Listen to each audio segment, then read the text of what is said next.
Okay, here we go. Welcome, day 2 of the We the People National Invitational. This is Unit 1 with Robert Bumpus Middle School from Alabama. I'm Christine Hull, and I'll be your facilitator today. And in just a moment, our judges will introduce themselves, and then our students will introduce themselves. And then we will begin our hearing with students delivering a 4-minute prepared statement, followed by 8 minutes of judge questions. My microphone will be muted during this hearing, but I will hold up a 1 minute and a time sign. I suggest that you use gallery view, and our students have all been spotlighted and will appear at the top of the screen. At the conclusion of the hearing, judges will give brief feedback, and then we will conclude our day. Judges, the floor is yours. Thank you, Christine. I'm Tim Moore from the Center for the Study of the American Constitution at the University of Wisconsin. I'm Glypta Sangreiter-Jones with the University of Louisville's McConnell Center. And I'm Alan Brodman, from the retired teacher from East Brunswick High School in East Brunswick, New Jersey. Looking forward to hearing from you guys. And you guys are? Hi, my name is Channing McGuffey. Hi, my name is Coral Colosimo. Hi, my name is Thomas Sheik. And your teacher is? From Robert F. Bumpus Middle School. And your teacher is? Miss Christy Hall. Well, it's good to see you again. Let's do question number 2. I'll read it, and it'll take a long time, but we'll get there eventually, and then you could start. If man in the state of nature be so free as has been said, if he be absolute lord of his own possessions, or person and possessions, equal to the greatest and subject to nobody, why will he part with his freedom? Why will he subject himself to the dominion and control of any other power? How did John Locke answer these questions? According to John Locke and Thomas Jefferson, what is natural law in a state of nature? Do you agree or disagree with their reasoning? Why or why not? What did Locke mean by the social contract? Why did he think it was necessary? What obligation does the social contract place on government as well as on the individual? You may begin. John Locke once said, "The state of nature has a law of nature to govern it, that being all equal and independent, no one ought to harm another in his life, health, liberty, or possessions." The phrase "state of nature has a law of nature to govern it, but not take away life, health, liberty, or possessions" is how the government and citizens must be limited to have a healthy community. Under the law of nature, all men are born free. Everyone comes into the world with a right to his own person, which includes liberty of moving and using it as his own will. Thomas Jefferson is saying that in the quote that natural law entitles you to your life, liberty, and property, which includes the right to speak one's mind. Natural laws are the laws you are born with. Social contracts are similar because they keep the rights that you are born with, but not guaranteeing some of the decisions you might need to make certain decisions. John Locke believed that in a state of nature, people protect their natural rights by using their own strength and skill. People who are weaker or less skilled would find it very hard to protect their rights. Instead, weaker people would try to protect their rights by joining together against the strong. This can be a good and bad thing because people can do what they want and everything becomes chaotic. And it can be a good thing because it can be good because you have no laws that lead to oppression or tyranny. The 3 laws you are entitled to with natural law is life, liberty, and property. Cincinnatus is a prime example of not being power hungry and making a decision that made him very famous for not being selfish and passing up a chance to have a second term. But he was humble and he went back to working on his farm. The social contract is an implicit agreement among the members of society to cooperate for social benefits, for example, by sacrificing some individual freedom for state protection. Sacrificing individual freedom, when you sacrifice your freedom as an individual, in return, you get full protection from the government on things that are too hard for us as humans to deal with ourselves. The social contract can protect us when we are at war because we agreed to have a Republican government. We agreed to the social contract. So when we are at war, we have extra protection from the government to try and make sure that their citizens are not harmed.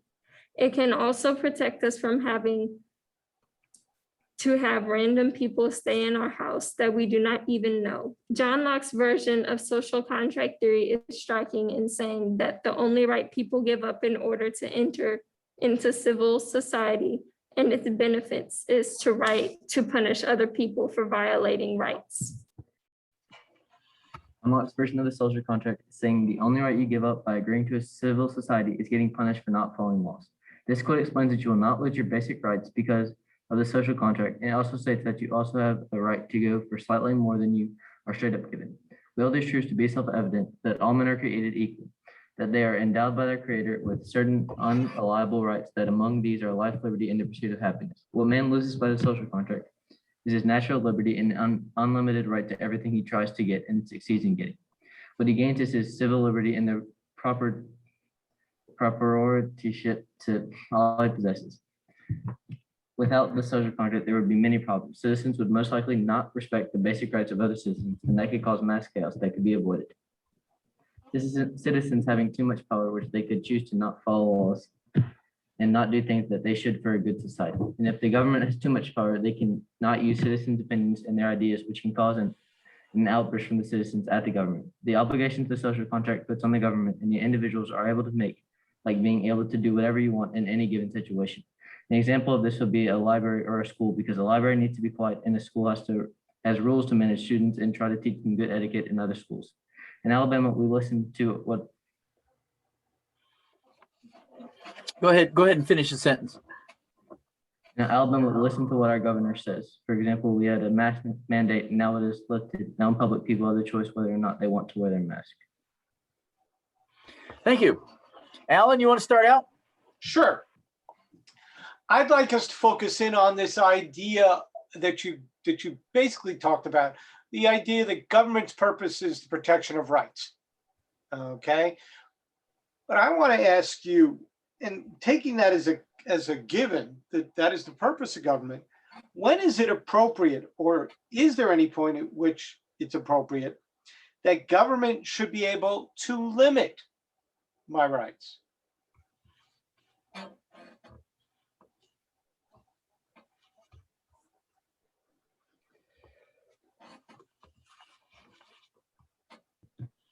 I think you should be able to take someone else's rights away from them. Like if you're hurting someone or you're taking away someone else's rights, and that can limit your own rights because you shouldn't be able to take somebody else's away. To add on to what Thomas is saying, I believe, like for example, murder. Murder is when you should, like, if you murder somebody with a weapon, let's say like a gun, you have the right to bear arms. But if you use the gun to commit a crime, that's when that right should be limited, for example, just to elaborate on what Thomas said.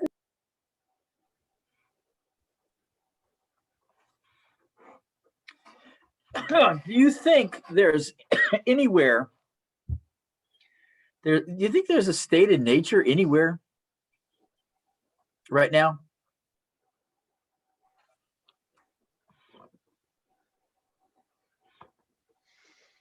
Could you elaborate? Yeah, you look around the world. You say, there's what Locke was describing. That's a state of nature. You think that exists?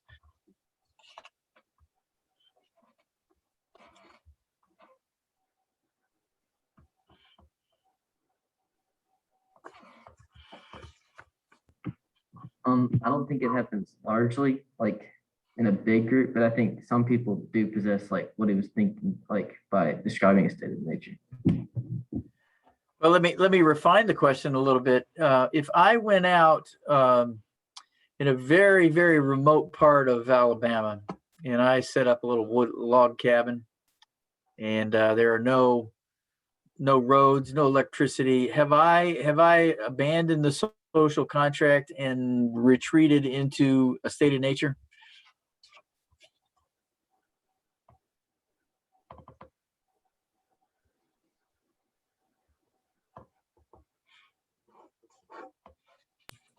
No, because the state of nature isn't actually nature. Oh Lord, focus on. Oh, I'm sorry. No. Who? The Strobe state lights. of nature isn't actually literally like trees and flowers. The state of nature, so to speak, the law of nature is all men are born free and everyone comes into the world with the right to his own person, which includes the liberty of moving or his own will. So I guess you could say, but state of nature isn't living in the wilderness. You have some suspicions, right? Thank you. All right. What should people have the right to do? What should people have the right to do if they think that their government is not doing what it was created to do? What should people have the right to do in that instance? People should have the right to speak out and say what they want, like the freedom of speech, expression, and assembly. To elaborate what on Channing said too as well, I believe that the people should be voiced, and we should hear if they believe the government isn't doing their job. But to a certain extent, that should be limited, because if you're threatening the government, that's a different situation. Any other thoughts on what people have the right to do if they think government's not doing what it was designed to do? What about this idea of a right to a revolution? What do you think about that one? Should people have that right? I think that's like, I think that could go either way, because if you outlash and make a bad decision, that can be bad. But if you like stay in like a peaceful like state of mind and you don't try and threaten somebody to do it, and you just kind of try and get your voice heard, and if it doesn't work, you do something that doesn't hurt anybody, I think that's should be, given. But if you're doing something harmful to people, then I think it should not be allowed. I would like to add on to what Thomas said. I mean, I do agree with that, but when you think about slavery in the Civil War, like that was a revolution because people were being treated unfairly, and they were being treated like animals and not the humans that they were. And the Civil War was to end that. I would also like to add on to what Thomas and Coral are saying.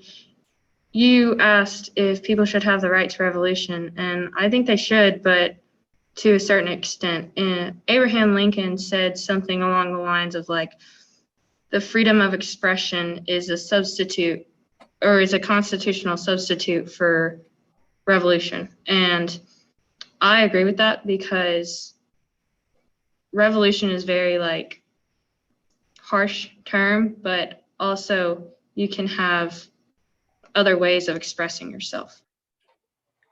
So what about the American Revolution then? Was that justified? How would you classify that as a revolution then?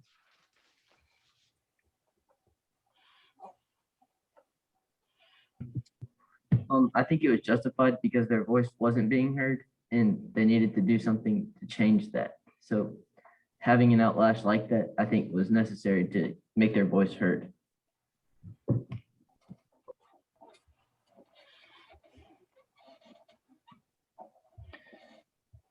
So if I'm a loyalist in the American Revolutionary times, how would I address my neighbor who's maybe a patriot? A wacky revolutionary? Sorry. I would love to hear that answer. This time it wasn't me today. Yeah. No, I think Tim officially won that I challenge. officially am I'm officially the loser. Yes.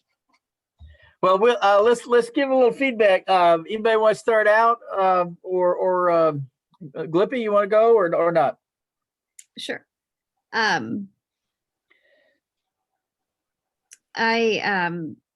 really liked hearing the responses, how you all started to parse out some ideas here, started to distinguish between this idea of a revolution, but maybe it's not a violent revolution. This idea of, can it be a peaceful revolution? What does that look like?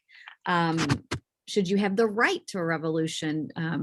You all were pointing to a lot of peaceful examples, and then starting in this conversation about the Civil War, the American Revolution. So starting to think about these ideas of what rights do the people have when the government maybe infringes too far. So really liked how you all started to explore those and the responses there, and would encourage you to think about how those ideas play out, even in the contemporary sense. The recent January 6th events at the Capitol. Think about these ideas and how they're playing out sort of in the contemporary sense.